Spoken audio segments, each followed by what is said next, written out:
Matthew chapter 11 verse 20.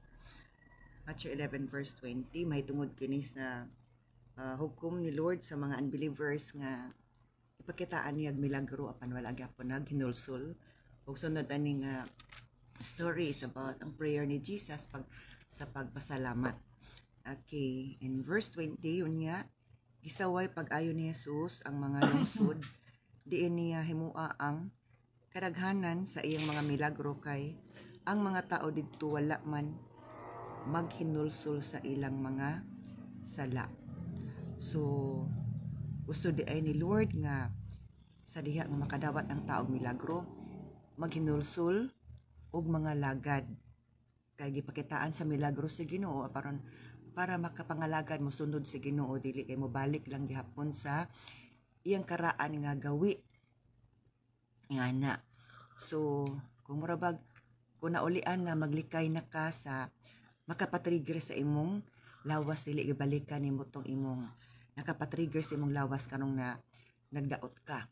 So klaro ka ayo no nga ang Dios wala nalipay sa iyong nakita sa mga katawan nga diin daghan ang mga milagro iyang gihimo pero mga tao wala hinulsol gisaway niya iyang denounce iyang gisaway wala siya nalipay.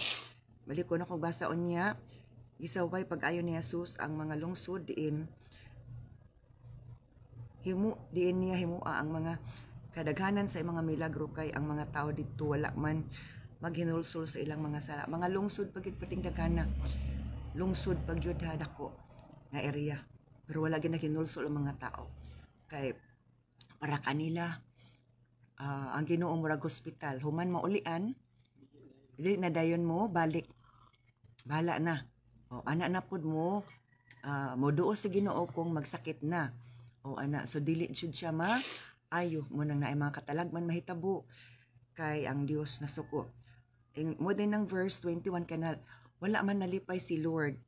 So ingon diri sa verse 21 pagkaalaot nimo Corazin pagkaalaot usab nimo Bethsaida kay kun ang mga milagro nga nahimo diha kaninyo didto pahimoa sa Tero ug sa Sidon ang mga tao didto dugay naunta nga nagsulob og sako ug nagbulibod og abo sa ilang ulo aron pagpaila nga sila naghinulsol sa ilang mga sala. So kuan ni ang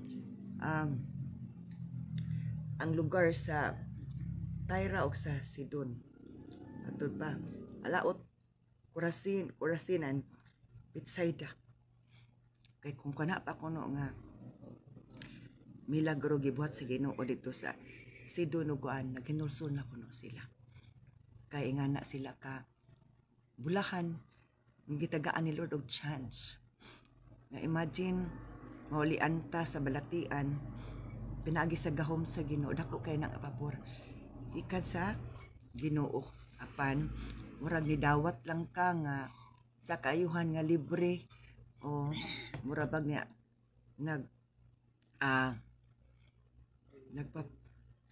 nagpa-admit ka sa public hospital o dako kaayo ang effort ako ang gasto sa gobyerno pero wala ka nag-effort o ana i-take lang nimo ang kanang ang pabor pero wala ka nag-take og effort unsa imong buhaton para sa imong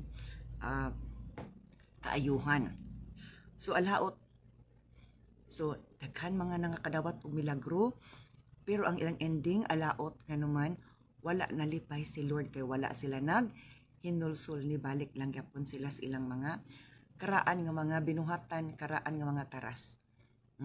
So dili pasabot nga nakadawat og milagro is kuana tapos lang tanan gi obserbahan lang ta ni Lord unsa atong response sa milagro nga nadawat nato. Di kay igo lang ta modawat og kaayuhan then mutalikod ta sa Ginoo bahala na enjoy lang gyapon tag life dili ta maghatag og balos sa Ginoo. Dili ta kabalo hatag og balos sa Ginoo nya hatag tagbalos sa atong parente atong isig katao sa atong friends. That's unfair before the Lord. So nagdeclare si Lord pagkaalaot pagkalaot matud pa. Kaya nga wala kuno sila nag hinulsul. In verse 22, busa hinumdumi nga sa adlaw sa paghukom, ang Dios mas maluoy pa sa taga Tiro ug sa taga Sidon kay kaninyo. Sakit no? Siya hinumdumi sa adlaw sa paghukom, ang Dios maluoy pa sa mga taga Tiro ug taga Sidon, taga Tyre ug taga Sidon kaysa kaninyo sa Betsaida ug sa Corazin. Kahigid sila. Sumunang na ay mga propesiya sa Philippines. Na propesiya sa Philippines. Kanina nabasa nako may tungod sa buhol.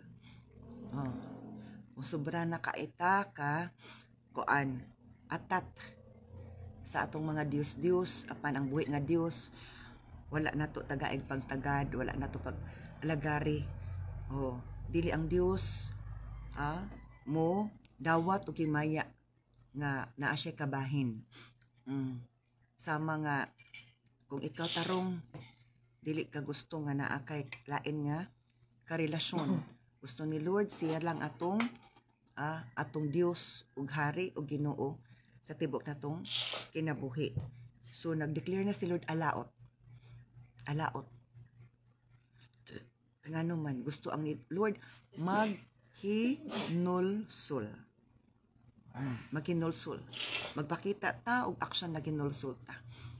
Kung muduol ta sa Ginoo, mga lagad tagtarong sa Ginoo, magsakripisyo ta para sa kaymayaan sa Ginoo, dili kay magsakripisyo lang tag barkada. Magsakripisyo lang ta ngay mamatay. Magsakripisyo lang ta kung naay parintin nagsakit. Pero sa Ginoo dili ta kabalog sakripisyo. So unsay atong gitagaan og pagtagad aning kalibutan na gi-obserbahan ta ni Lord. So nagdeclare na pagkaalaot. Pagkaalaot matod pa sa pulong sa Ginoo. What sorrow pagkaluoy pagkaalaot. In verse 23, ug ikaw Capernaum, abi nimog ipataas ka ngadto sa langit, dili itambog ka hinuon ngadto sa impierno, kay kun ang mga milagro nga nahimo diha kaninyo didto pa himua sa Sodoma, ani paunta kini hangtod karong adlaw. So sa daw itambog sa impierno ay lugar.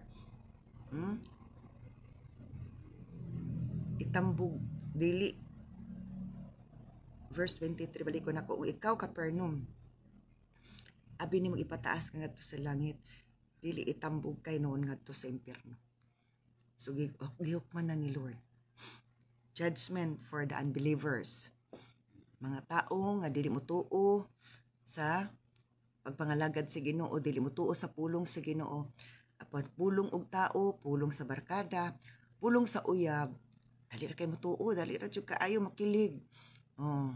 So mo ilang hilig. Walang hilig. Pulong nga diin sa tao, sa ilang barkada, sa ilang uyab. Pero pulong sa Ginoo ilang gibalibaran. Pagabot nga ang Dios wali na ka agwanta. Mupahamtang na siya og iyang hukom. Ug sakit kaayo ang hukom sa Ginoo. Makita nato kay dayag man karon sa social media ang mga panghitabo. So maingon tag luoy pero nagataglod ang Ginoo og chance. So itambog sa Impero Capernaum na ay dapit nga diin luoy ang ilang destinasyon. Kay ingana pud sila kanang kaabusado. Okay. Abi nila nagdahom ra ba sila nga ipataas sila ngadto sa langit? Nagdahom sila. Pero ang Dios is siya man ang muhukom. Siya man muhukom. Nagdahom-dahom ang tao nga kanang okay ra sila sa Ginoo. Pero ang Ginoo dili ta okay kay wa ko nalipay sa imong mga Dios. Daghan imong gisangpit. Gusto ko nga ako ra sangpiton sa imong baba, ako ra nas mong una-huna, ako ra nas imong kasing-kasing wala na ilain. Matod pa din dili itambog ko kinoon tambog ka hinuon ngadto sa impierno. Kay kun ang mga milagro nga nahimo diha kanimo dito sa pahay sa Sodoma, ani apaon takin hangtod karong adlaw. Busa hinumdumi nga sa adlaw sa paghukom ang Dios maluoy pa sa Sodom kay kaninyo. So grabe gidi ay ang ilang pagkadautan. Maluoy pa kuno ang Ginoo sa Sodom kaysa ilaha. So nag-compare na si Lord og mga dapit. Obserbahan niya ang mga taos mga dapit unsay level sa ilang pagkadautan, unsay level sa ilang patuyang sa ilang kaugalingon. Kung daghan diha mga dautan, gamay ray matarong. Remember atong paghukom sa Sodom, ingon si Abraham nga nay 50 ka mga matarong nga tao among ibo pang iapil sa paghukom sa mga dautan. Ingon si Lord dili hantod nagbutog cheese na lang, napulo na lang. Insa for the sake of 10 dili nako hukman ang Sodom and Gomorrah. Pero wa jud na abot si Lutra ang asawa o duha. And then yung mga anak yung manak wala ra gyud. So daghan kid dautan sa kalibutan. Kung isa ta nga dautan ni dugang sa counting sa dautan, it means nag-aghata og katalagman. Apan kung nagtarong tag pangalagad may kadlok tas Ginoo, nag-preserve ta sa atong katilingban. Wala ta nag-aghat og katalagman. So nauna-una na to igsuon, ayo panundog sa uban aron dili among ang daghan. Ulahi na ang tanan, dili tamag sayang sa panahon. Okay. In verse 25, unya si Jesus miingon, "O Amahan, Ginoo sa langit ug sa yuta, nagpasalamat ako kanimo kay ipadayag man nimo ngadto sa mga walay kay balo kining mga butanga ug nga imong gitago gikan sa mga maalamon ug sa mga makinaadmanon." So ito lang kayo.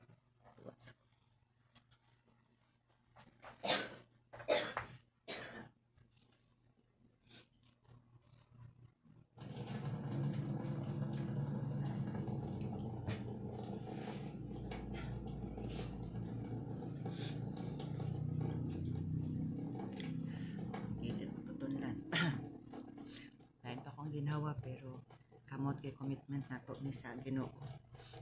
Saan na ta ato? So verse 25. Nag-ampo si Jesus. Yang gipasalamatan ang Ginoo. So unya si Jesus ingon, "O Amahan, Ginoo sa langit ug sa yuta, nagpasalamat ako kanimo kay nagipadayag man nimo ngadto sa mga walay kahibalo kining mga butanga nga imong gitago gikan sa mga malamon ug mga makinad-anadmanon." So sa mga tao nga uhaw gutom sa mga pulong sa Ginoo, hidayag sila sa Lord. Apan sa mga taong ilang giilang maalamon na sila, bright na sila, daghan na sila nahibaw-an, di na sila ngay tuduan, di na sa ngay nga every mind is wala siya nalipay. So kabalo si Lord kung unsa ta ka teachable, unsa ta ka hunger, unsa ta ka uhaw sa pulong sa Ginoo. Unsa atong desire may tungod sa mga pagtulunan sa Ginoo.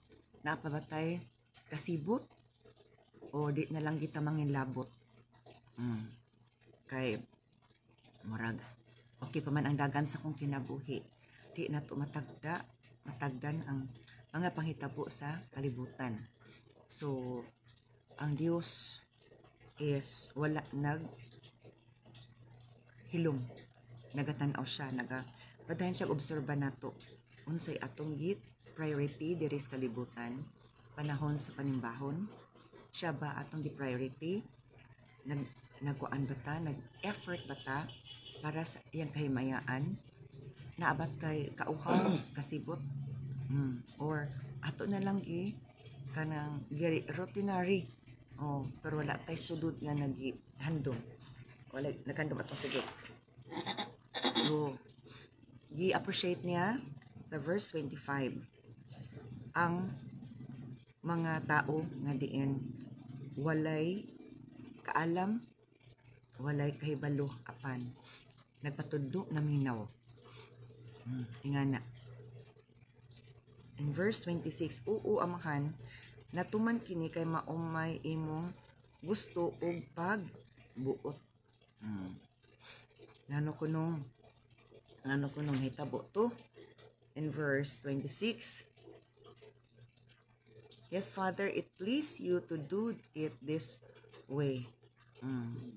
So, gusto ni Lord nga sama ta sa bata. Kung saan sa English? Kanjot lang ka.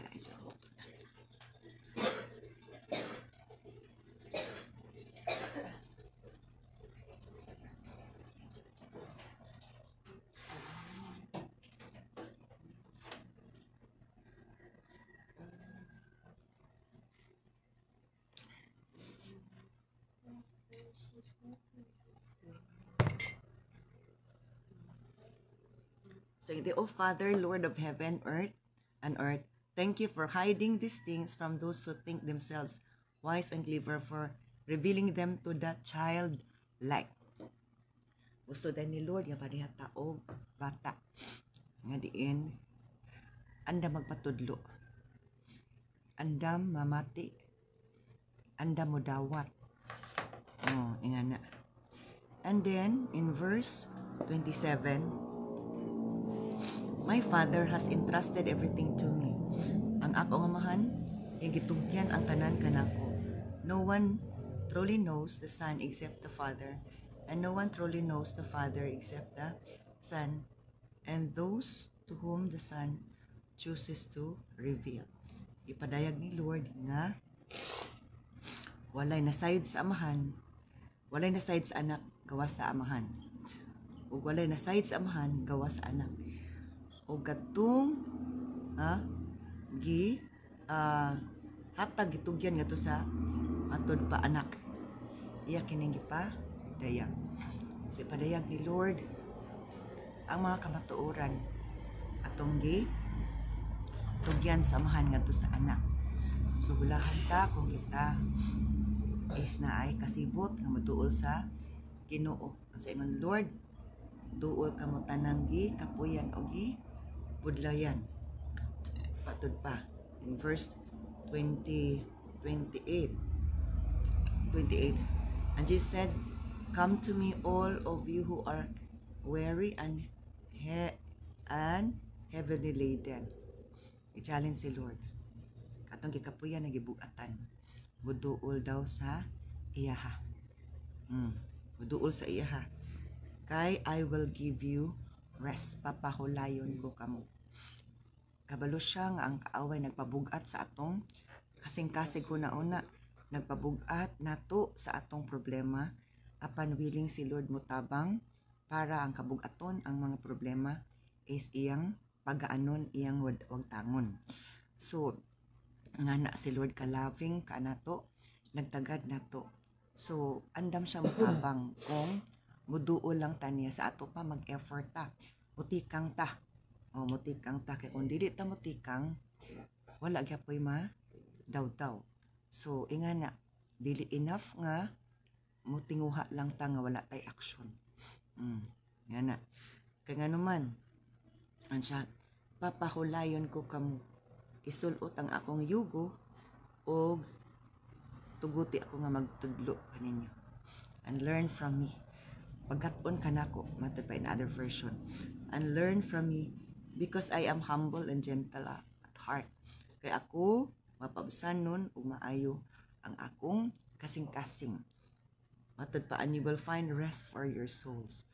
Ug makabaton kamo kaayuhan sa inyong kapahulayan sa inyong mga kalag. Kabalo si Lord sa atong mga problema. Ug nag-challenge siya, nag-invite siya nga moduol ta sa iya. Bubo na to sa Ginoo, ibubo na to sa Ginoo, tugyan na to sa ginuunsa man na klase nga problema, kaya ni Lord sulbaron. Kay siya man ang problem solver. Siya na din mangitag pamaagi unsaon pagsulbad ang atong problema. Ang bato nato muduol lang jud ta sa iya. Walay ukon-ukon. Siya atong tawgon, magpaubos ta kung pwede muluhod ta. Mubayaw ta sa atong mga kamot ngadto kaniya. Kung pwede magtulo atong luha, magpakiluoy ta niya. Kay aron ang Dios matandog sa atong mga pagpangaliw pangamuyo ngadto kaniya matud pa sa pulong sa Ginoo. Ngano daw kay siya maghatag og kapahulayan sa atong mga kalag nga gadiin nabugatan. And for my yoke is easy to bear and my burden I give you is light. Kayang iya kunong yugo gaan ra kuno asahon. Og ang gaan ta jud sa ato pa kumuduol ta sa Ginoo magaan atong problema. Mugaan atong problema. Ang yawa mo papugat sa atong problema. Apan ang Ginoo mo pa gaan. So magpili ta. Adto batas mo pabugat sa atong problema o adto batas mo pagaan sa atong problema. So kini nga prayer sa ni Jesus sa Matthew chapter 11 verse 25 matud pa verse 25 to 26 is naay similarity diri sa Luke chapter 10.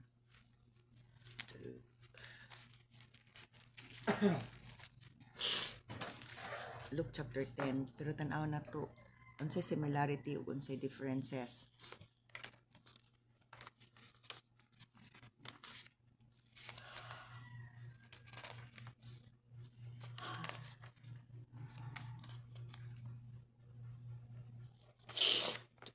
Sa diha nga namuhat ang 72 ka mga tinunan ni Jesus. Matud pa nga gipadangat sa Ginoo sa mga dapit nga diin sa verse 1 sa atong subtitle to Lucas chapter 10 verse 1. Human niini nagpili ang Ginoo og laing 72 ka tawo. Gipadala niya sila sa tinagurha aron mag-una kaniya ngadto sa tagsa-tagsa ka lungsod ug dapit nga hapit na niyang adtuan. So ang 72 gipauna ni Lord sa mga dapit nga gusto ni Lord adtuan. So maguna ang mga tao, mga alagad niya. Unya 72 sila tagduha-duha. Then we jump 10 ta sa verse 17. Unya mibalik ang 72 nga malipayon kaayo og miingon. Ginoo, bisag mga yawa, bisan ang mga yawa mipatuo ka namo sa among paghingilin kanila pinaagi sa imong ngalan. So nagbalita sila sa ilang pag-adto sa dapit nga diin gusto ni Lord adtuan. So naunsa nagwali sila og nagperform og deliverance. Kay mo lagi to ingon ni Lord, tul kamatanan gika ipuyan og gibudlayan kay papahulayon ko kamo sumona nga naay deliverance, og nakita gayud sa 72 ka mga tinunan ni Jesus nga ang mga yawa mipatuo kanila sa dihang ginginlan nila ang yawa sa ngalan ni Jesus. Si Jesus mitubag kanila, nakita ko si Satanas nga nahulog ingon sa kilat gikan sa langit. So sa diha nga nga i-cast out hinginlan ang daotang espiritu mao na gikadukan kalagutan sa kaaway. So nakita daw niya si Satanas sa diha nga perting cast out sa mga 72 ka disciples sa dinagwali. Unya matud pa nahulog gikan sa langit ingon sa kilat matud pa pamati kamo gihatagan ko kamog mga kahom nga makahimo kamo pagyatak sa mga bitin og sa mga tanga og sa tanang gahom sa yawa og walay makaunsa kaninyo. So gihatagan na po ni Lord og lain na po nga gahom nga makayatak sila sa mga bitin o mga tanga o tanang gahom sa yawa.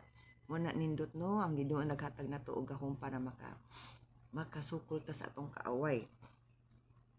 Apan ayaw kamog kalipay tungod kay ang mga yawa mi patuo kaninyo kundili paglipay inuon kamo kay ang inyong mga ngalan naisulat na didto sa langit. So nagpasidaan si Lord nga dili ikalipay ang mga milagro o ang yawa ni tuman ni obey sa ilaha ipatuo o pag-ingon hawa ni hawa pud mo to nakabaton og kagawasan ng mga tao insya ayaw mo kalipay anak nga mga butanga. Paglipay noon kamo kay ang inyong mga ngalan nasulat na sa libro sa langit. So mo na importante no ang atong ngalan na anay record sa langit magkinaon sa manghitabo diri sa kalibutan is kung nasulat na atong libro ang atong ngalan sa libros kinabuhi sa langit is it means nga mawala tas kalibutan is paingon ta dito sa dapit sa Ginoo. So ingana pero maulagi di ta magkumpiyansa mangalagad jud ta. Ni adtong higayuna gilipay si Jesus sa Espiritu Santo ug miingon siya, Amahan, Ginoo sa langit ug sa yuta, nagpasalamat ako kanimo tungod kay gipadayag mo man ngadto sa mga walay kay balo ang imong gililong sa mga makinaadmon ug sa mga wala may kahibalo. So gi-comfort gilipay si Jesus sa Espiritu Santo. Grabe ang kalipay sa nakita niya nga yung mga 72 disciples na muhat. Malipay si Lord nga namuhat ta sa bulaton, mamuhat ta sa bulaton. Madasigon ta mamuhat sa bulaton, di kay madasigon ta nga nagsigilag kaon, nagsigilag pakuan sa atong tiyan. And then daghan uban nga naginanglan sa atong panahon, naginanglan sa atong mga pagdasig, pagwali, pagampo. Wala na to tagaig pagtagad because we really care about it. And we care more of ourselves. It's not right before the Lord. Umatod pa din Amahan, Ginoo sa langit ug sa yuta, nagpasalamat ako kanimo tungod kay gipadayag mo man ngadto sa walay kahibalo ang imong gililong sa mga makinaadmon ug sa mga walay kahibalo. O Amahan, natuman kini kay mauman ang imong kabubuton. So sa daw naparayag na si Lord nga sa mga taong may kahibalo, may kaalam og kahibalo nga dili na magpatuo, dili na maminaw kay nahabaw na lagi, garbuso na is wala na sinati nila. Apan nasinati sa mga taong walay kahibalo. Apan gusto nga mga lagad, gusto nga mosunod. So wala di kalipay ni Lord nga malamon ta pero di na ta magpatuo, di na ta mo muhat sa bulaton si Ginoo, magsige na lang tag lingkod-lingkod nga wala ta gibuhat. Apan ang mga 72 disciples ni adto gid sila sa mga dapit nga gusto adtoan ni Jesus aron bisitaan. Okay. O Amahan, natuman kini kay maumay imong kabubuton. Gitugyan kanako sa akong Amahan ang tanan butang. Walay makaila sa anak gawa sa Amahan o walay makaila sa Amahan gawa sa anak o kanila nga gipili sa anak aron pailhon kinsa ang Amahan. Unya may atubang si Jesus sa mga tinun-an og miingon kanila lamang, bulakan ang nakakita sa mga butang nga inyo nakakita. Gidayeg din. Blessed. Matud pa. Blessed are the eyes that see what you have seen. Gidayeg ni Lord ang mga mata nga di nakita sa mga milagro nga himo sa Ginoo tungod nga nag-obey sila. Kay sultihan ko kamo nga daghang mga propeta og mga hari ang buot mo tan-aw sa inyo nakita, apan wala makakita og buot mamati sa inyong nadungog, apan wala makabati. So naay mga alagad, mga propeta, mga pangulong mga leaders sa religious group, pero wala naka-perform ato, wala nakita. Apan sila nakita nga naman, naa sila kasing-kasing, nga childlike, naa sila obedience. Sumuoto nga same sila og prayer ni Jesus atong sa Matthew chapter 11. Pero lain lang ang hinungdan anong ingato ang prayer ni Lord sa Luke chapter 10. Ana. So ang Dios maga panalangin sa iyang mga pulong. Dili di malipay si Lord nga sobra natang believe sa atong kagalingon, di nata mamati, di nata magpatuo. Ang puta dalay kun kas katapusan. Salamat sa mga pulong. Siloy kato si mga mili nga dugo nga dili namo malimtan. Wala nimo gikalipay ang mga tao nga diin nakadawat og milagro apan wala na ginulsol ug wala nangalagad. Wala ka nalipay nga diin ang mga tawhan o Lord God is magpatuyang lang silang kaugalingon apan walay pagpakabana sa pagpangalagad Ginoong Dios. Ngun ka man Lord, alaot ang mga dapit nga diin walay nagpakabana sa pagtagad sa imong mga pulong ug sa imong mga alagad nga nadala sa imong mga pulong. Lord, ikaw maghatag realization sa matag usa. Siluhi kaning pulungas mga bili nga dugo and continually bless us all together in Jesus' mighty name we pray. Amen.